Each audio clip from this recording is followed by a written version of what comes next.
This video students. इससे पहले के वीडियोस में हमने व्यवहारवाद या व्यवहारवादी उपागम को समझने का प्रयास किया।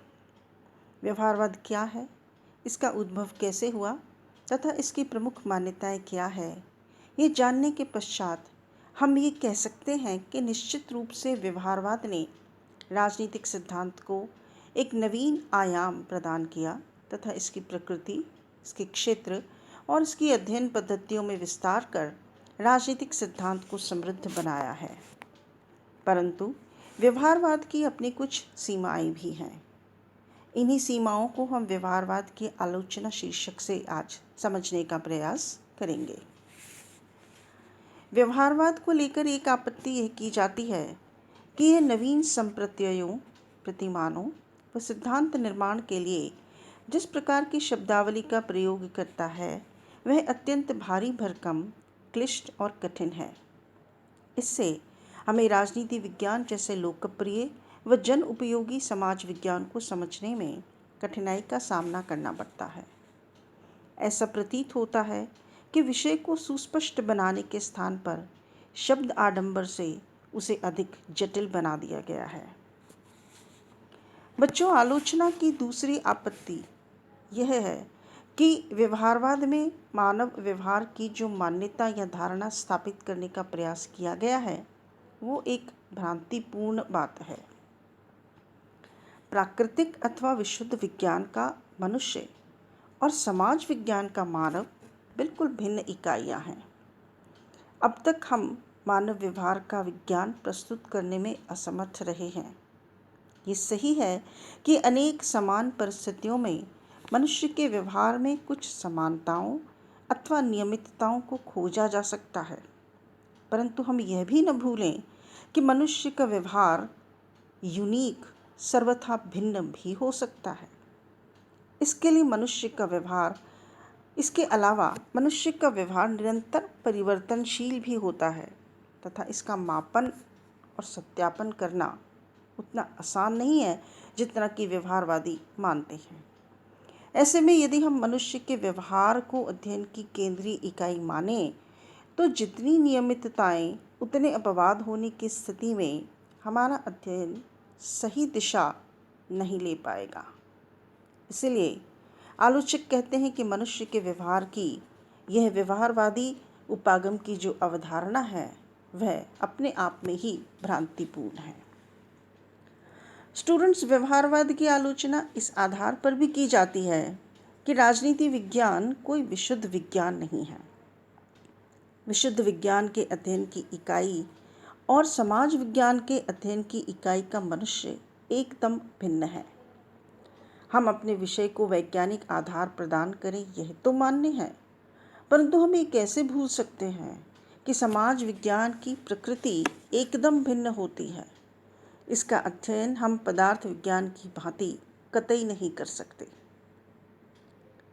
व्यवहारवादी उपागम की आलोचना का एक बिंदु यह भी है कि यह तकनीक पर अत्यधिक बल देता है, जिससे कि राजनीति की संवेदनशील विषय वस्तु तथा मानव व्यवहार के उतार चढ़ावों की अवहेलना होती है। हमारा उद्देश्य विषय को बेहतर तरीके से समझना है। इसके लिए हमें विषय वस्तु को प्राथमिकता देनी होगी। यदि हम अनावश्यक रूप से वैज्ञानिक तकनीक का प्रयोग करने के लिए अध्ययन करेंगे तो मूल विषय से भटक जाएंगे। साथ ही साथ अध्ययन के परिणामों की सटीकता और सार्थकता पर भी प्रश्न चिन्ह लग जाएगा। स्टूडेंट्स, व्यवहारवाद की एक और आलोचना इस आधार पर की जाती है, जो कि अत्यंत महत्वपूर्ण भी है, कि ये पूरी तरह से मूल्य निरपेक्ष अध्ययन करने पर बल देता है, जो कि संभव नहीं है।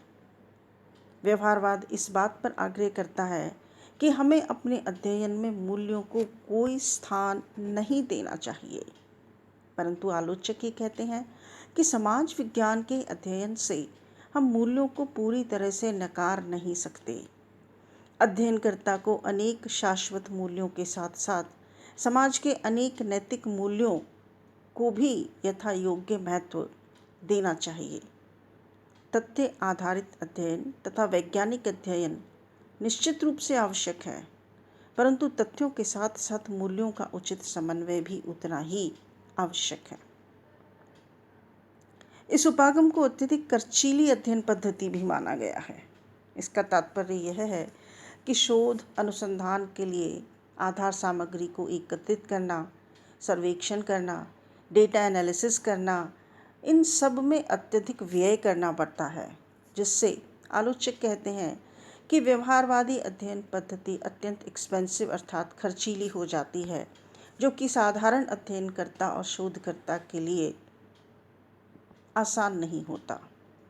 बच्चों, व्यवहारवाद की आलोचना इस आधार पर भी की जाती है कि यह उपागम परंपरागत सिद्धांत की सभी पद्धतियों को नकार देता है। व्यक्ति के व्यवहार के वैज्ञानिक अध्ययन के साथ हमें इतिहास, नीति, दर्शन शास्त्र को भी समझना आवश्यक है। हम तुलनात्मक पद्धति और विचारधारा का राजनीति विज्ञान जैसे समाज विज्ञान में महत्व भली प्रकार से समझते हैं। इसीलिए हम इस तरह की शास्त्रीय या परंपरागत पद्धतियों को पूरी तरह से अपने अध्ययन से निकाल नहीं सकते। व्यवहारवाद की अपनी कुछ और भी सीमाएं हैं, जैसे कि सूक्ष्म अध्ययन के निष्कर्षों को बृहत स्तर पर लागू करने की व्यवहारिक समस्या, लघु इकाइयों पर किए गए अध्ययन सर्वेक्षण चाहे कितने ही वैज्ञानिक तरीकों से किए जाएं, उन्हें हम बृहत स्तर पर लागू नहीं कर सकते। एक और आपत्ति जो व्यवहारवादी उपागम को लेकर की जाती है वो ये है कि नीति निर्धारण में केवल विज्ञान और यथार्थ ही नहीं, नैतिक और मानवीय तत्व अत्यंत महत्वपूर्ण होता है। इस दृष्टि से व्यवहारवाद नीति निर्धारण के परिप्रेक्ष्य में भी खरा नहीं उतरता।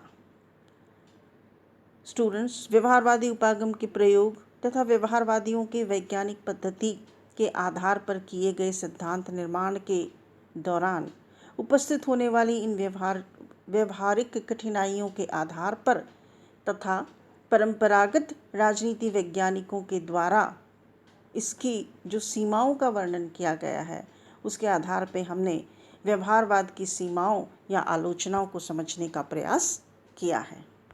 इस विषय पर अगले लेक्चर में हम व्यवहारवाद की उपयोगिता की चर्चा करेंगे।